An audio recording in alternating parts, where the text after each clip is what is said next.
আসসালামু আলাইকুম ক্লাসার্স, আমি আপনাদের ন্যাপস। তো এটা আসলে গতকালকার ওয়ার। আমাদের ওয়ার ছিল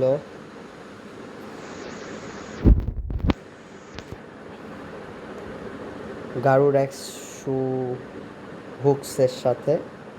সো আমি আসলে অ্যাটাক দেওয়ার সময় কথা বললে অ্যাটাকটা মিস করি, সেই কারণে আপনাদের দেখানো হয় নাই। সো চলেন আজকে আমরা বেসটা দেখি এবং অ্যাটাকটাও দেখে আসি। এটা মোটামুটি 95% একটা টাউন 13 ম্যাক্স বেস ছিল। আর বেসের মাঝখানে অনেক হ্যাভি ডিফেন্স ছিল, এই কারণে আমরা ব্লিজার্ড করি এবং সাথে হাইব্রিড একটু মিক্স করে দিই। চলেন আপনাদের দেখানো যাক। আমাদের প্রথমে টার্গেট ছিল যে আমরা দুইটা single target, eagle, town hall, scatter shot একটা একটা এক্সপো, এটা নিব। সো আমরা এই জায়গাটাতে ব্লিম ফালানোর প্ল্যান ছিল আমাদের।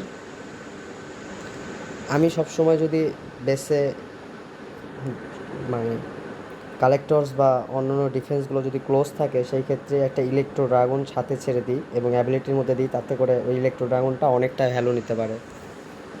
সো আমরা শুরু করলাম ব্লিজার্ড। এই ক্ষেত্রে আপনারা 1001, 1002, 1003 অ্যান্ড 1004 এভাবে কাউন্ট করতে পারেন, কারণ ইনভিজিবিলিটি স্পেলটা একটু কম বেশি হলে যদি স্ক্যাটার শট একটা মারে তাহলে দেখা যায় যে আর্চারগুলো, সুপার আর্চারগুলো আসলে মারা যায়। সো এই কারণে দেখা যায় যে 1001, 1002 এইভাবে গুনলে জিনিসটা একটু ভালো হয়।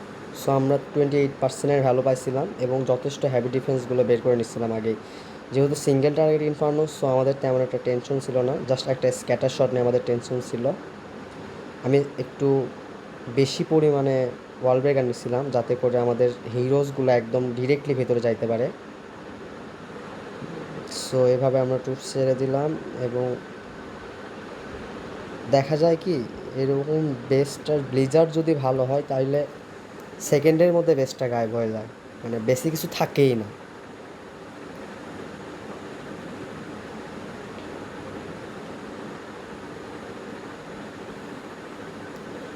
আর যখন দেখবেন যে একটু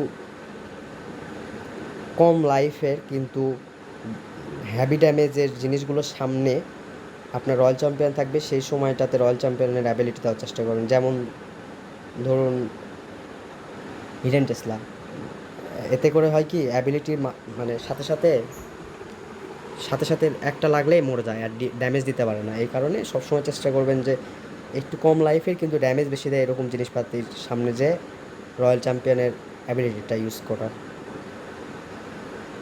যেমন আমাদের কাছে যথেষ্ট সময় ছিল, যেহেতু আমরা রিপ্লে দেখতেছি তাই আসল সময়টা আমরা দেখতে পাচ্ছি না।